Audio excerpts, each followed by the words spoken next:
Seterusnya, kontingen ke-17 merupakan rakan strategi DLDN yang merupakan kontingen Agensi Penguatkuasaan Maritim Malaysia. Berkekuatan seramai 50 anggota, kontingen Agensi Penguatkuasaan Maritim Malaysia diketuai oleh Lieutenant Maritim Muhammad Safwan bin Muhammad Hashim.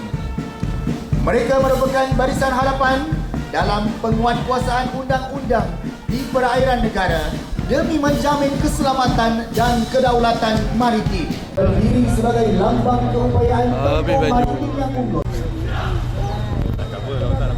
Megah 18 tan berdiri sebagai simbol kekuatan maritim. Kami salah sebuah kapal di bawah kelas Petrolcraft atau kapal peronda kelajuan 21.7 batu nautika sejam.